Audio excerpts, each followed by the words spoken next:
Бүгін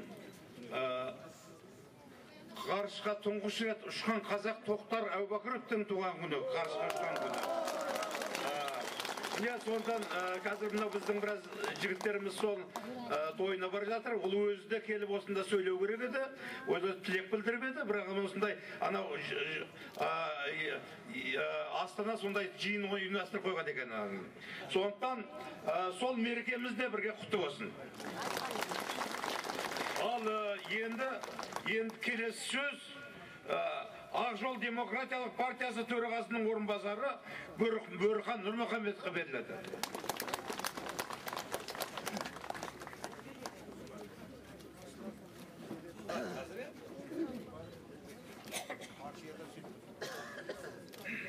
Ассалаумағалейкум, қадірлі Алаш азаматтары.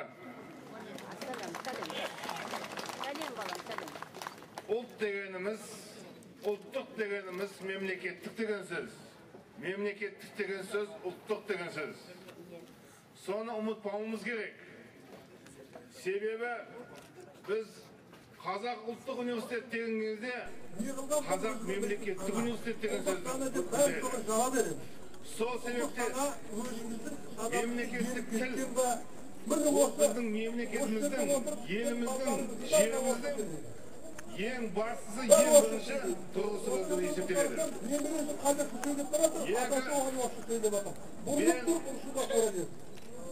Мынау мемлекеттік тілді қолдау дегенде не істеу керек деген мәселеге тоқталғым келеді. Біріншіден, осы 38 адамның үндеуіне себеп болған не болды?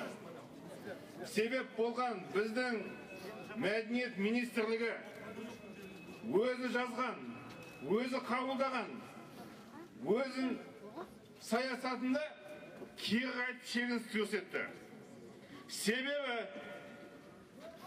сол мемлекеттік бағдарлама оған 3 жылға арналған 19 миллиард теңге саясатын сол бағдарламада осындай мемлекеттік, үкіметтік мекемелерде істеген қызметкерлерге тіл білу талаптары күшейсін деген баптарды алып тастады.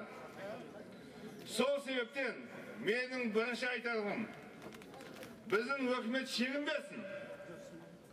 Себебі тек қана жігерлікті көрсетсек осында, тек қана мақсатымызда берік болатын болса, осы мақсатқа жете аламыз. Екінші мәселе, өзіміздің ата заңымызда жазылған, Конституцияда жазылған 93-ші бапқа келсек, сол баптың өзінде жазылған, Конституциясының 7-ші бапта жазылған мемлекеттік тілге байланысты арнайы заң болу керек. Ол арнайы заң деген мемлекеттік туралы заң әлі осы уақытқа дейін қабылданған жоқ. Сол мемлекеттік тіл заң қабылдансын деп, мен өкіметті де халықты шақырамын. Бірінші сол талап сол болу керек, мемлекеттік тіл туралы заң. Себебі ешқандай бағдарлама, мемлекеттік бағдарлама болсын, басқа мекемендік бағдарлама болсын, оған жауапкершілік жоқ. Тек қана заңда жауапкершілік бар. Жаңағыдай Мұқан бастаған әңгімені жалғастырғым келеді 3-ші мәселеге. Кез келген министр, кез келген әрбір мысал әкім қазақ тілі, мемлекеттік тілді білетін адам болу керек. Оны тағайындайтын бізде кім екенін білесіздер. Бізде Қазақстанда 25 министрлікке, 16 әкімге қазақша білетін адам табылмай қалды ма? Сол себептен осы талапты мемлекеттік тілі оны қолдану, іс қағаздарды жүргізу. Біріншіден сол Алматы, Астана қаласында жоғары жақтан министрліктен басталсын. Тек қана осы қадамдар жасалатын болса, нақты қадамдар жасалатын болса, сол кезде қажеттілікте туғызады. Сол кезде өзіміздің азаматтарымыз, басқа өзге ұлттың азаматтары да бұған бізге қолдау көрсетіп, қазақ тілін білетін болады. Мен жаңында алдында айтып кеттім, барлығымыз Алаш азаматтары болайық. Сол сөзге сәйкес болайық.